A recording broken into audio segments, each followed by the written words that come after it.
Good morning guys, welcome back to the channel and thanks for joining me again on this landscape photography vlog. And today I thought it'd be a really good idea, as the restrictions have been eased a little bit more and we've been able to travel a bit further, to return to the location that I first started out just over a year ago vlogging. And today we're at Malham Lone Tree and we've come for a sunrise shoot. So it's about 6:20 now, so we've got about 10 minutes before actual sunrise. So yeah, we're going to try and get some nice images. We've got some fantastic limestone which leads up to the tree here, and I'm hoping when the sun does come above the horizon there, it should provide some really nice orange side light to these cracks and the tree itself, and hopefully provide a really nice image. Just as I was setting up, we did see the moon rising there, so I've taken a few shots of that, and if they're any good I'll put them on screen for you now and let me know what you think.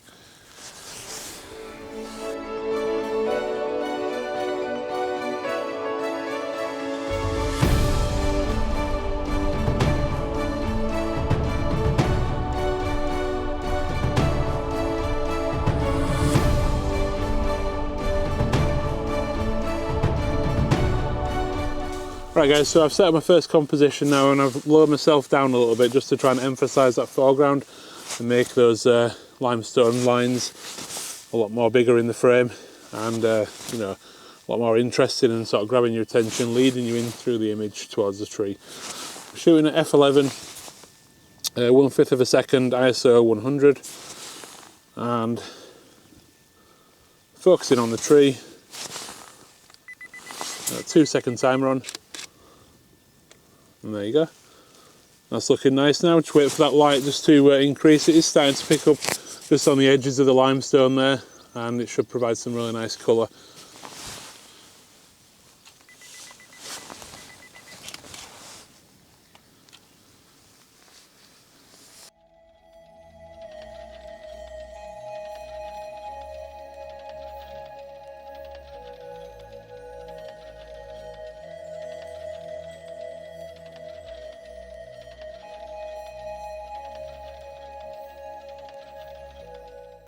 Okay, as you can probably tell now by the light on my face, the sun is well above the horizon now, and it's providing some really nice colour on these limestone pavements and the tree itself. So I'm going to attempt this panorama now and try and get the sun as like a starburst in the left hand side of the image, and then the limestone in the middle leading up to the sort of tree on the right hand side there. So I think it'll look really nice as if it works out. So basically I've got the camera set up here on the tripod in the portrait orientation. I'm going to move it along, taking about maybe 7 shots altogether, and using Lightroom or Photoshop to stitch those together into a panorama. I know a lot of people use like nodal rails and things like that, but I think Lightroom does quite a good job of stitching together these panoramas, unless you've got something really close to the image, maybe doing like street photography or something where you've got some vertical lines that need to be vertical and stuff like that, then there shouldn't really be a problem. But we'll give it a go anyway and see how it turns out. So for the first shot here, just to get the starburst effect, I've got the camera on f22, and I'm going to take that as a sort of single set of images on its own, just so I can get the starburst effect, and then start again going through the image with the sort of limestone in the foreground in focus.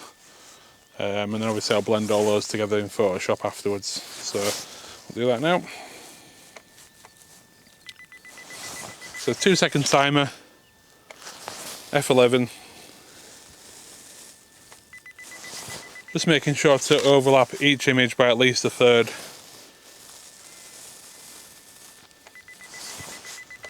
Just so that Lightroom can stitch them together nicely. It needs that overlap so that it can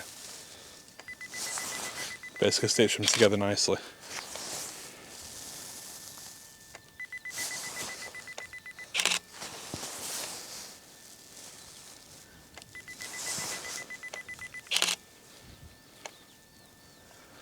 Yep, that's looking okay. I think they should stitch together nicely. So I might just sweep again with a different shutter speed, just to try and block out some of that sun, so that I've got different exposures, because it is quite bright and I want to make sure I've got all the information that I need in case I need to exposure blend. So I'm going to retake that again. Okay, so hopefully Photoshop and Lightroom should be able to deal with that panorama and put that together nicely. If it's turned out any good, I'll put it on screen for you now, and let me know down below in the comments what you think.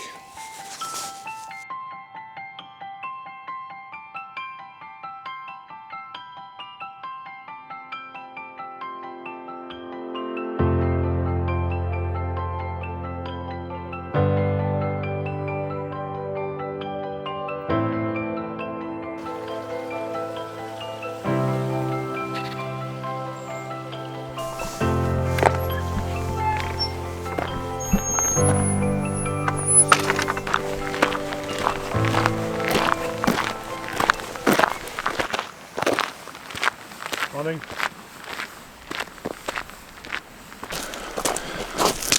Okay, so we've just driven around a little bit from the sunrise location. We're going to head on down into Goredale Scar now and just have a look and see if we can get any images down there. There is a little waterfall down there, and it's a really big canyon.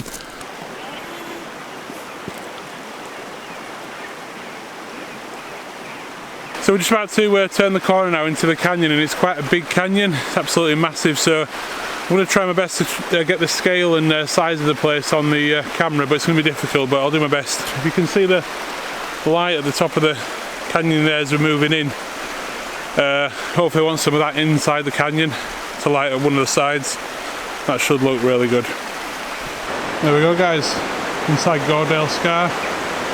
There's a waterfall at the back there, which you can actually climb up that, and there's like a walking path through it, or from the top. You have to obviously climb up the waterfall, but yeah, it's quite an impressive canyon this. As you can see, the river there comes down through the canyon.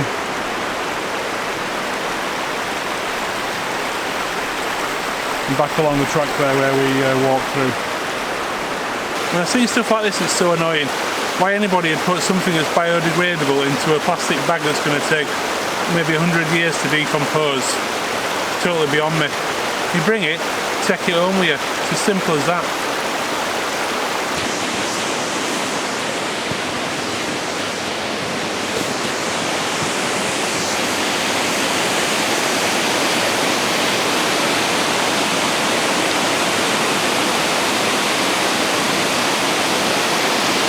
So I've just set up the camera here in portrait orientation. I'm going to do a 5-shot pano of like the entrance and the path where I've just come in there.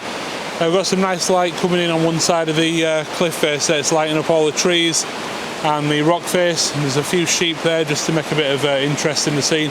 We've also got this nice boulder field here, which is providing some nice foreground interest. So like I said, about a 5-shot pano from left to right. I've got it on f11, 1/50th of a second. And just keeping an eye on the sky, because the sky and the highlights are really bright in this scene. So I'm going to be making sure I check the histogram, making sure that histogram is pushed as far right as I can without blowing out the highlights, because I want to get as much detail as possible in these shadow areas around these rocks and things. So I'll take the first one now, 2-second timer.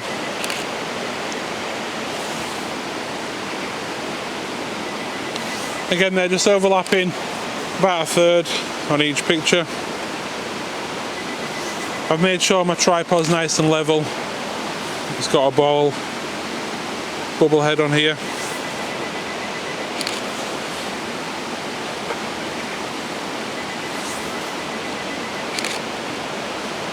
And then just to outline any sort of pano, or if I do like any focus stacking or anything like that where I've got a set of images together, I always do the last one and put my hand in front of the camera, and that provides like a marker basically. So when I put them into the Lightroom catalogue and they're all on the bottom, I can see clearly where the sort of selection of images are for this particular pano. You'll have a sort of hand on either end of it, so it's a really good tip that, just to keep everything nice and organised. So once we get that back into the computer, we'll have a look at it. If it turns out any good, I'll put it on screen for you now. Let me know down in the comments what you think of it. I've quite enjoyed doing some panos today, especially with the sunrise. And then this one, it's basically been interesting to try something different. I don't often shoot panos.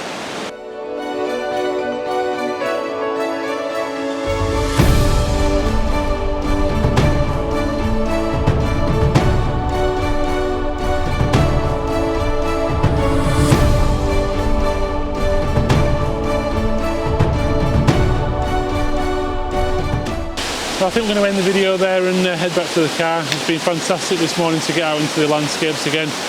Now that the lockdown has been eased and we've been able to travel a little bit further, hopefully we'll be able to get out a lot more. So if you've got any comments about the images that I've made, please leave them down below. Give the video a like and a share, and please subscribe to the channel. It would really help me grow this channel and encourage me to get out and do more vlogs. I've really had a good time this morning. I really hope you've enjoyed watching. So until next week, bye for now.